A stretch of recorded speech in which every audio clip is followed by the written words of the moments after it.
ये हमारा कोई लास्ट टेस्ट हुआ था असेसमेंट, उसका हमने काफ़ी सारा कुछ कलेक्शन की क्लास में से। तो ये कोई 10 स्टूडेंट हमारे पास बचे जिनमें हमने वो कलेक्शन डिस्ट्रीब्यूट करनी है। इसमें कोई 4 हमारे पास फर्स्ट पोजीशन वाले स्टूडेंट थे और कोई 9000 समथिंग हमने कलेक्ट किया था। तो उसमें से हमने डिसाइड किया था कोई 1500 हम फर्स्ट पोजीशन वालों को देंगे, कोई 4 हमारे पास सेकंड पोजीशन वाले हैं, उनके लिए हमने 1000 एलोकेट किया 700, और के 2 हमारे पास थर्ड पोजीशन वाले हैं और उनके लिए हमने 400 एलोकेट किया। तो नेक्स्ट टेस्ट में भी हम इसी तरह से ही चलेंगे। जो हमारा फाइन कलेक्ट हुआ करेगा वो हम हर टेस्ट में अब टॉपर्स में डिस्ट्रीब्यूट कर दिया करेंगे। ठीक हो गया? फेयर पॉलिसी, कोई मसले मसाइल तो नहीं? क्या ख्याल है? मतलब इन स्टूडेंट्स में आप में से कोई भी आ सकता है। करना क्या आपको? पढ़ना है जाके। सो फर्स्ट पोजीशन में हमारे पास हैं 11734 11734। चलो ये 1500 हमारे बच गए हैं।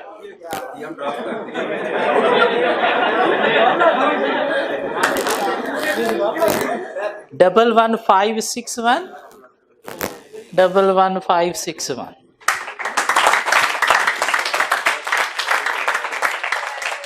12419 12419। अब तालियां बजाते हुए क्या होता है? 12041 12041। 3000 बच गया हमारा। 11987 11987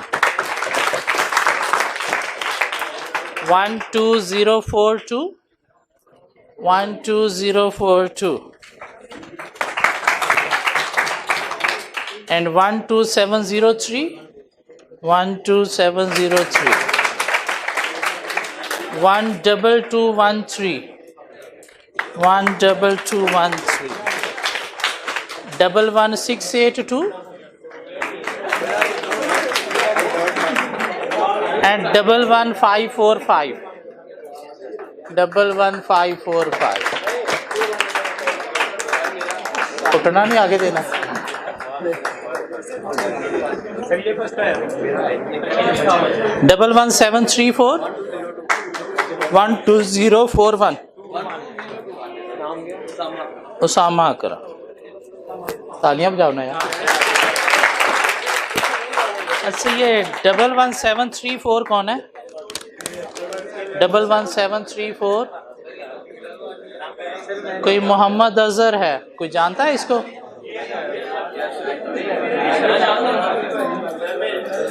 कोई है मोहम्मद अजहर 11734? चलें ये रखें, अगर आ गया तो।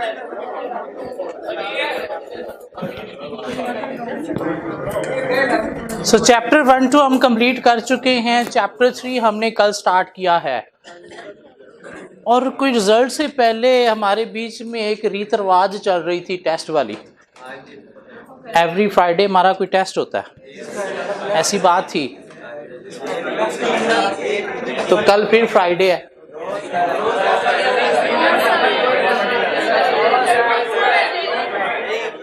वो कौम तबाह हो जाती है जो अपने रीत रिवाज छोड़ देती है।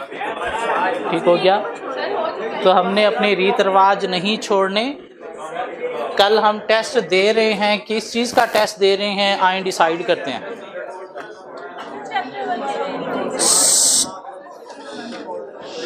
चैप्टर 2 से हम टेस्ट दे रहे हैं पेज 45-46। चैप्टर 2 का पेज 45-46, साथ page 47 exercise, page 47 exercise,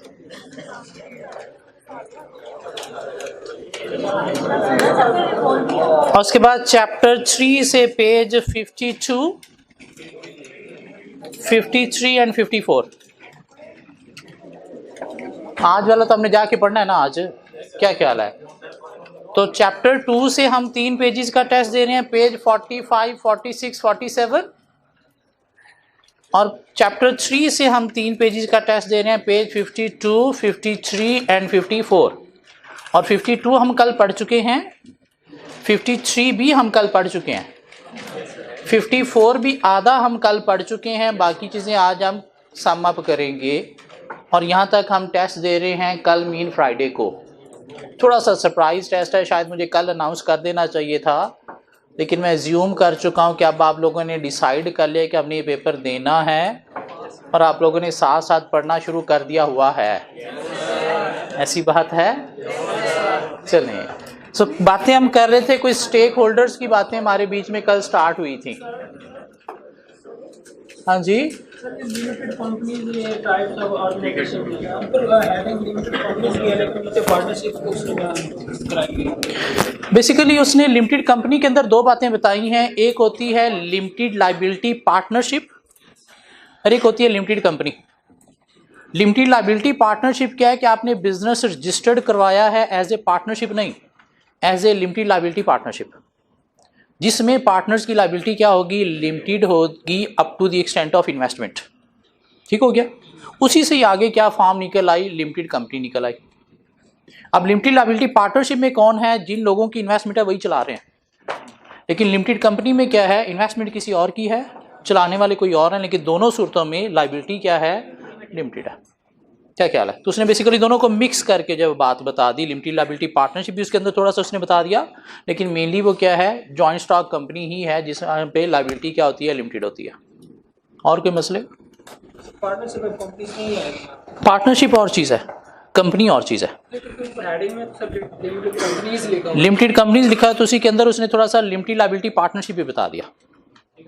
mean partnership में पार्टनर्स की लायबिलिटी अनलिमिटेड होती है, लेकिन अगर आपने लिमिटेड लायबिलिटी पार्टनरशिप बनाई है तो फिर लायबिलिटी क्या होगी, लिमिटेड, लाइक जैसे कंपनी में लिमिटेड होती है। जी, हमने कल बातें स्टार्ट की कि बिजनेस को मैनेज करने के लिए स्टेक होल्डर को मैनेज करना भी जरूरी है।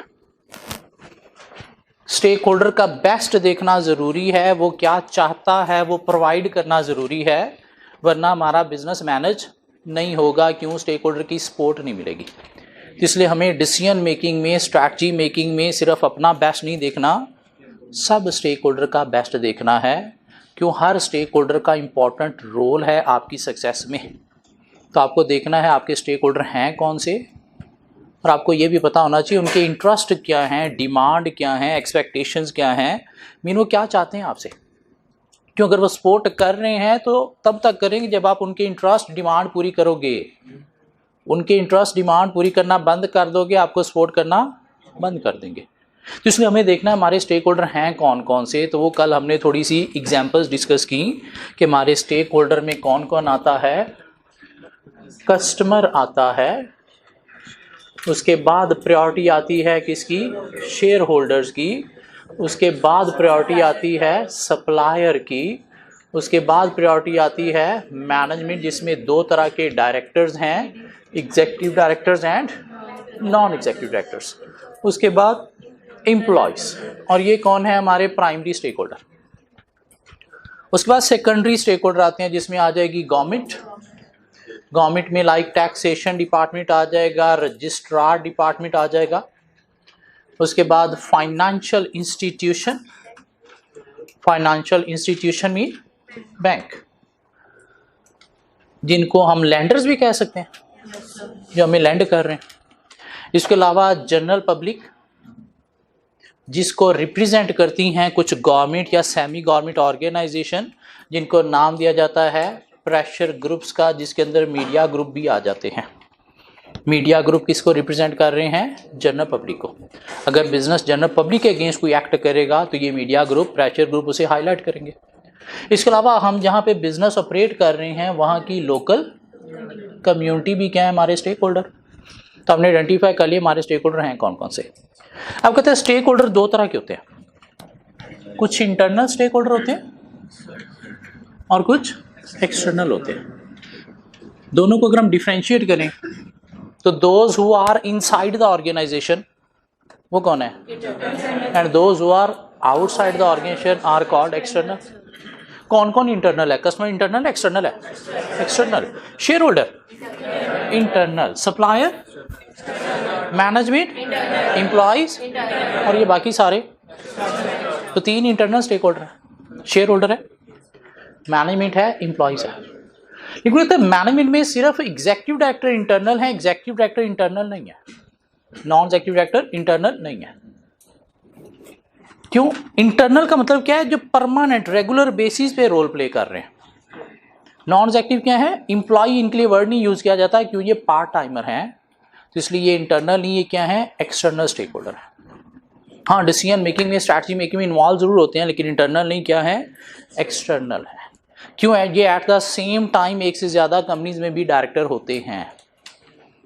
लाइक एक दिन एक कंपनी को दे रहे हैं, एक दिन दूसरी कंपनी को दे रहे हैं, को 2 दिन तीसरी कंपनी को दे रहे हैं, तो इसलिए इंटरनल नहीं, क्या है? एक्सटर्नल। तो हमने इंटरनल एक्सटर्नल को डिफरेंशिएट कर लिया।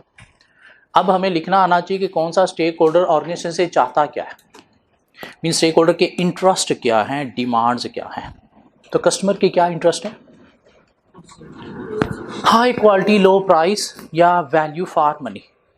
कस्टमर क्या चाहता है? हाई क्वालिटी लो प्राइस या क्या चाहता है? Value for money. Value for money mean जितनी मैं मनी स्पेंड कर रहा हूँ उतनी मुझे वैल्यू मीन बेनिफिट प्रोवाइड करो। हाई मनी स्पेंड कर रहा हूँ तो मुझे हाई क्वालिटी गुड दो।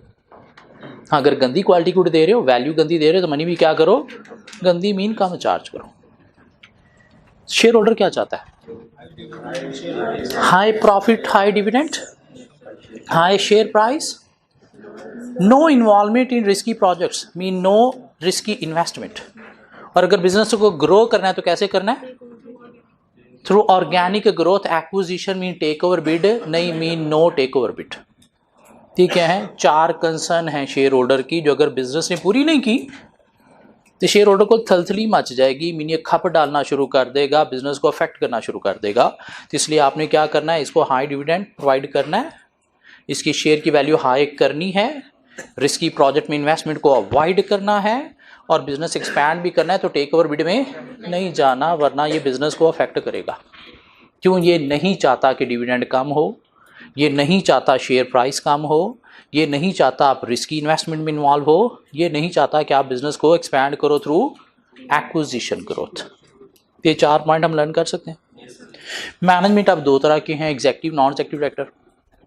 एग्जीक्यूटिव डायरेक्टर क्या है? फुल टाइम एम्प्लॉय, इन्वॉल्व हैं day to day running of operation में। तो इनके कंसर्न, इंटरेस्ट क्या है?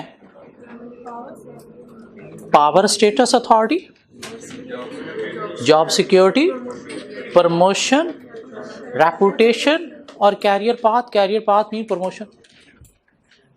नॉन एग्जीक्यूटिव डायरेक्टर कौन है?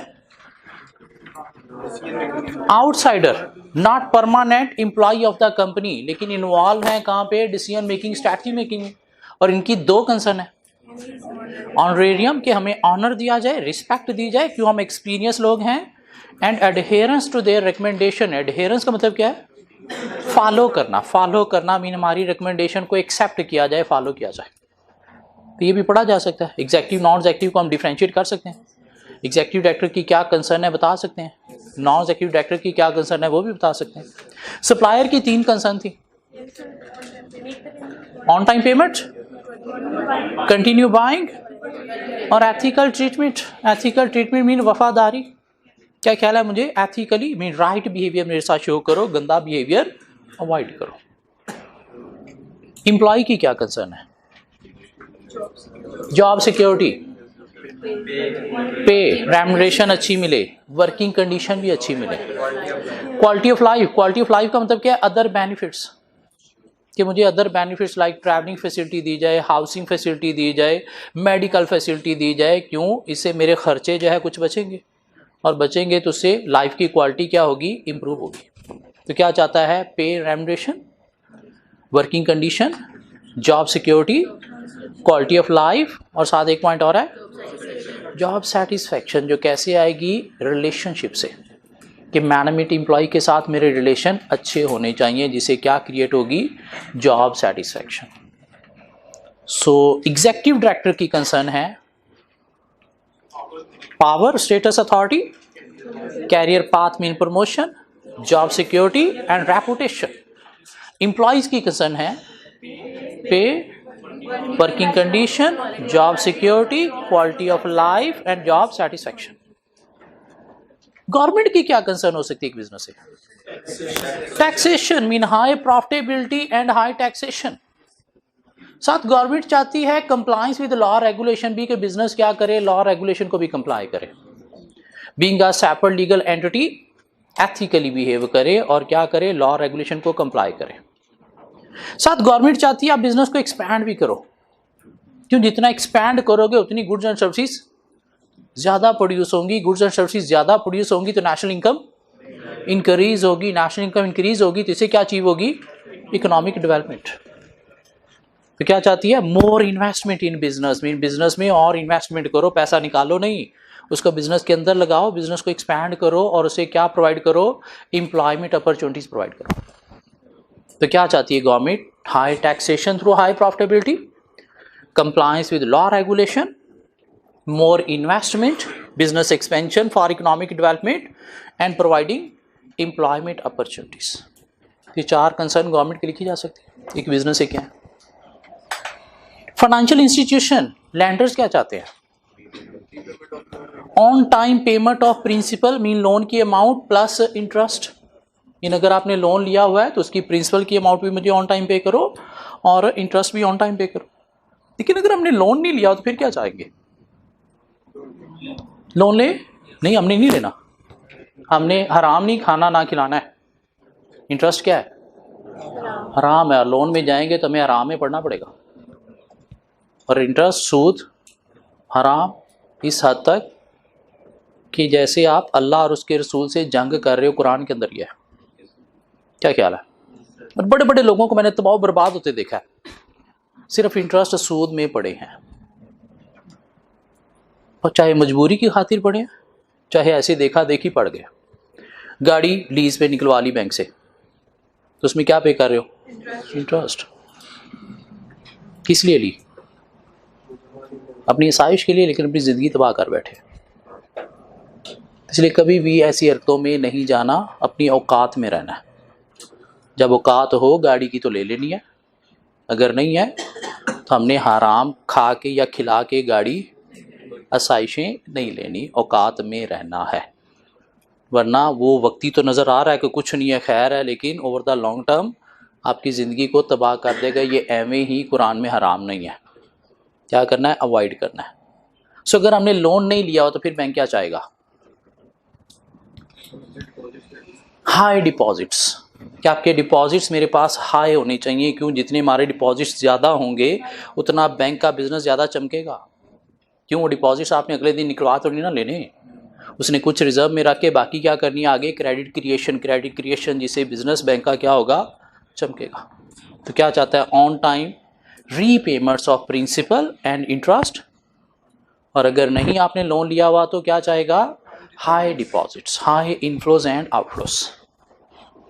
प्रेशर ग्रुप क्या चाहते हैं, जनरल पब्लिक क्या चाहती है, बेसिकली जनरल पब्लिक को कुछ ऑर्गेनाइजेशन रिप्रेजेंट करती हैं, like Ayesha Mumtaz food quality पे जनरल पब्लिक को रिप्रेजेंट करती है। तो क्या ये चाहते हैं कि फूड क्वालिटी आपकी बेटर होनी चाहिए, कस्टमर को एक्सप्लॉइट नहीं करना थ्रू डिस्क्रिप्शन ऑफ गुड, डब्बे के ऊपर या जो आपने लिखा हुआ है वही प्रोवाइड करना है, वरना कस्टमर क्या हो रहा है, एक्सप्लॉइट हो रहा है। मीन क्या करना है, आपने हाइजीनिक फूड प्रोवाइड करनी है। तो पर्पज़ क्या है इनका, एक्सप्लॉइटेशन ऑफ कस्टमर को क्या करना है, अवॉइड करना है। कुछ बॉडीज़ हैं जो सपोज एनवायरमेंटल प्रोटेक्शन से रिलेटेड है, तो बिजनेस से क्या चाहती हैं, प्रोटेक्ट करना है आपने एनवायरमेंट को, मीन एनवायरमेंटल पॉल्यूशन को कम करना है।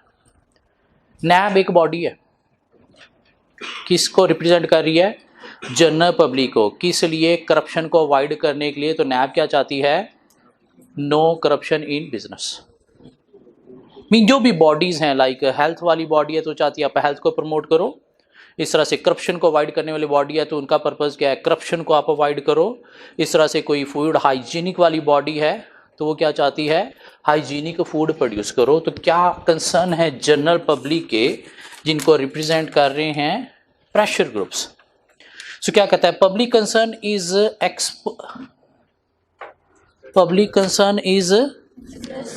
expressed by pressure or action group. Areas of public concern are public health, mean अगर कोई हेल्थ से रिलेटेड बॉडी है तो क्या चाहती है, पब्लिक हेल्थ को प्रमोट करो। इसको आप यूं लिख लें, promotion of public health, promotion of public health. दूसरा कंसर्न क्या है, प्रोटेक्शन ऑफ द एनवायरनमेंट, अगर कोई एनवायरमेंटल बॉडी है।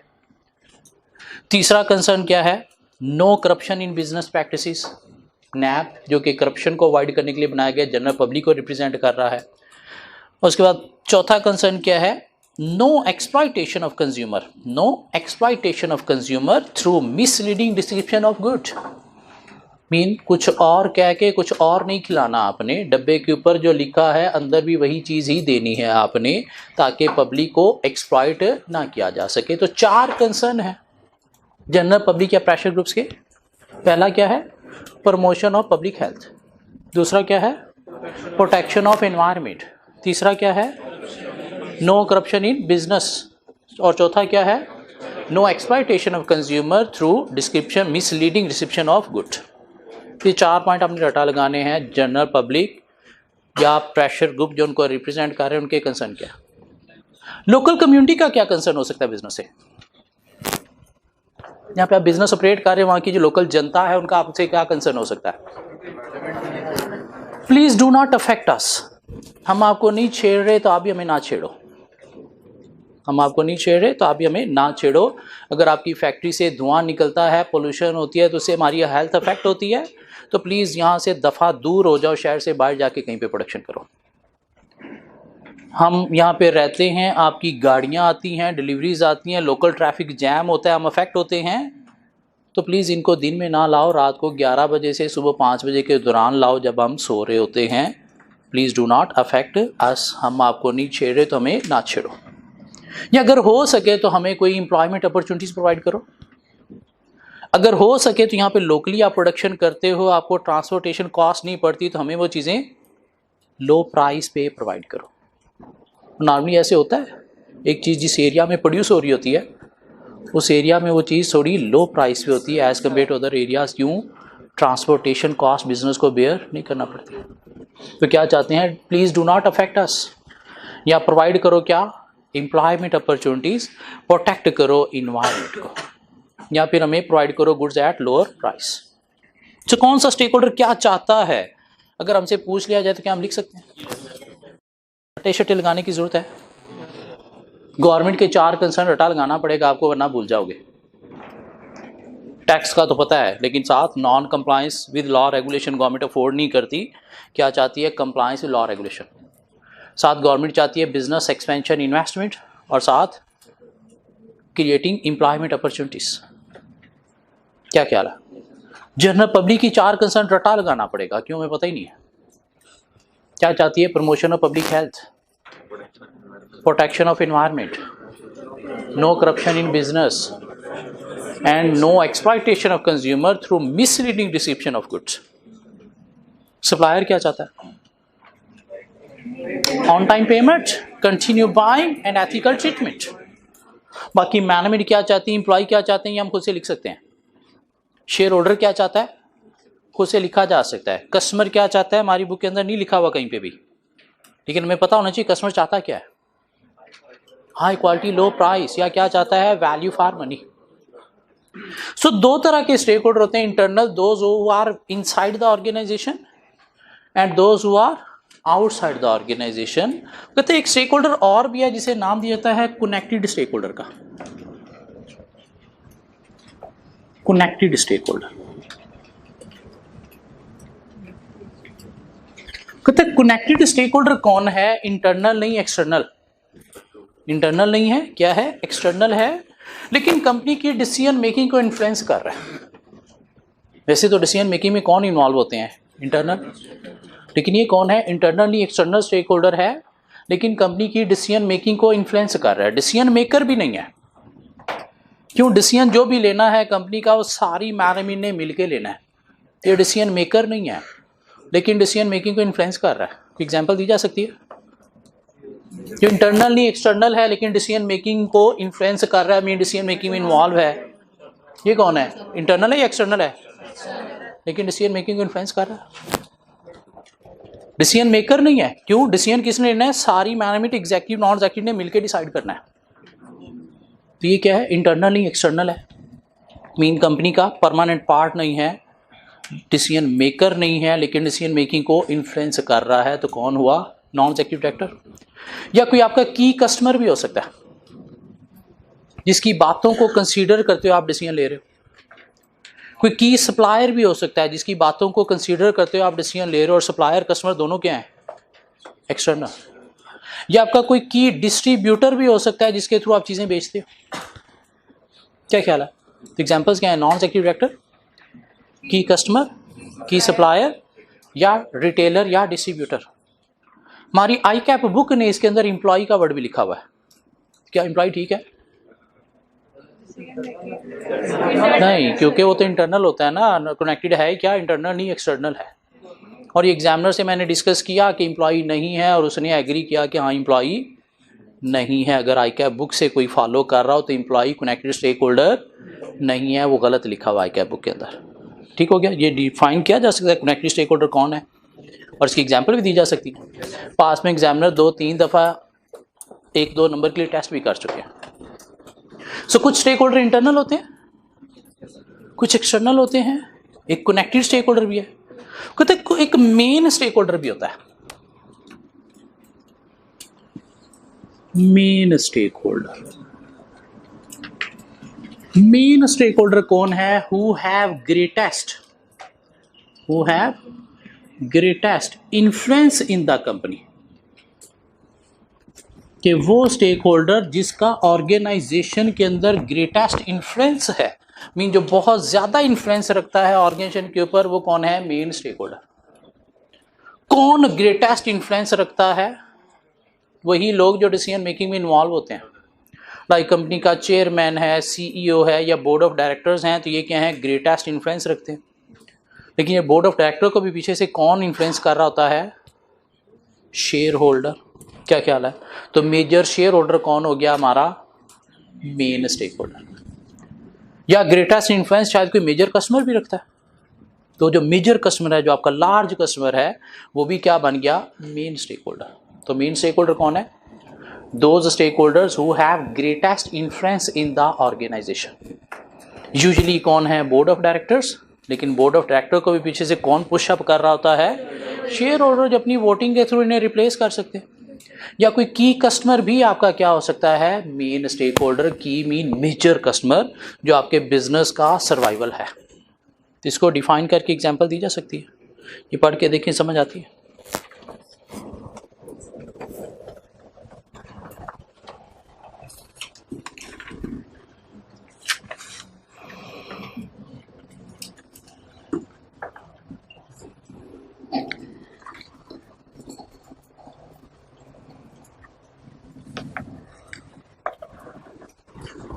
तो क्या आपने लर्न कर लिया? स्टेक होल्डर की definition, a person, a group of person who have stake I interest in the organisation.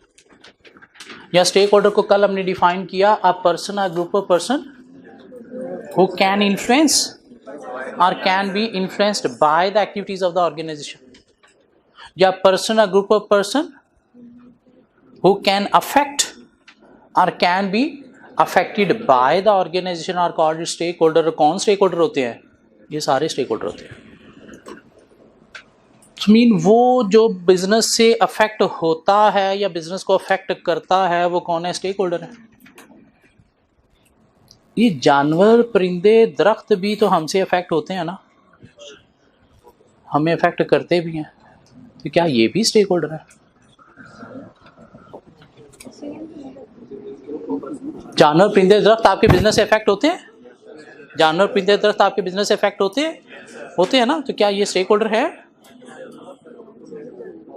हमने डिफाइन क्या किया? A person, a group of person who can affect और can be affected by the organisation. Mean जो affect करता है या होता है। तो क्या ये जानवर, परिंदे, दरख्त पर्सन या ग्रुप ऑफ पर्सन है? अगर हैं तो फिर हम भी जानवर, परिंदे, दरख्त हैं। और वैसे भी हमने ये जो स्टेक होल्डर लिखे, इनके अंदर कहीं पे जानवर, परिंदे, दरख्त आ रहे नहीं, लेकिन ये हमसे अफेक्ट होते हैं। तो क्या स्टेक होल्डर हैं? नहीं। ये जो अदर लिविंग थिंग्स हैं, ये स्टेक होल्डर नहीं है। क्यों स्टेक होल्डर कौन है? पर्सन या ग्रुप ऑफ पर्सन। ये जो अदर लिविंग थिंग्स हैं ये एनवायरमेंट का पार्ट है। हाँ, इनको रिप्रेजेंट करने वाली कोई ऑर्गेनाइजेशन है, इनको रिप्रेजेंट करने वाली कोई ऑर्गेनाइजेशन है, वो प्रेशर ग्रुप स्टेक होल्डर हो सकता है। डायरेक्टली ये अदर लिविंग थिंग्स हमारे स्टेक होल्डर नहीं है। क्यों? स्टेक होल्डर कौन है?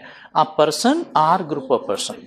ठीक हो गया? Other living thing stakeholder नहीं है। वो किसका पार्ट है? एनवायरमेंट का पार्ट है।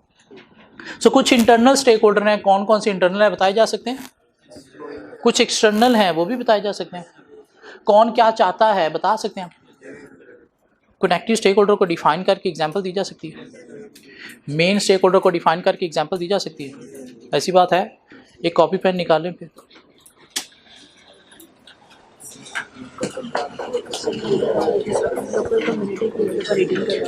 लोकल कम्युनिटी की रीडिंग करवा दें। लोकल कम्युनिटी के डब्बे में अगर आप लोग आए, लोकल कम्युनिटी क्या कहता है? When the organisation is a major employer, mean अगर आप किसी कम्युनिटी में as a major employer operate कर रहे हो, concern of local community might be very strong. कैसे? When organisation proposes to close down operation in the area, तो उस एरिया में काफी सारी अनएम्प्लॉयमेंट हो जाएगी। क्या ख्याल है? तो एरिया इकोनॉमिकली डिप्रेस हो जाएगा।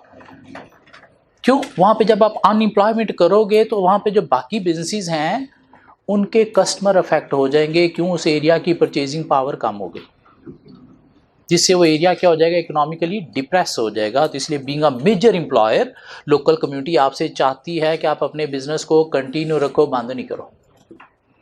जो अगर मेजर एम्प्लॉयर में बहुत बड़ी कंपनी, वहाँ पे आप बहुत सारी एम्प्लॉयमेंट प्रोवाइड कर रहे थे, लेकिन अब अगर बंद करोगे तो वो एरिया इकोनॉमिकली डाउन में चला जाएगा। क्यों? ये लोग जो अनएम्प्लॉयड हुए ये दूसरे बिजनेस छोटे छोटे के क्या थे? कस्टमर्स थे। और जब अनएम्प्लॉयड हुए तो इनकी परचेजिंग पावर कम हुई, तो बाकी बिजनेस भी साथ बंद हो जाएंगे, और वो बंद होने से वो एरिया इकोनॉमिकली नीचे चला जाएगा। सो क्या कहता है? When the organisation is a major employer, concern of local community might be very strong.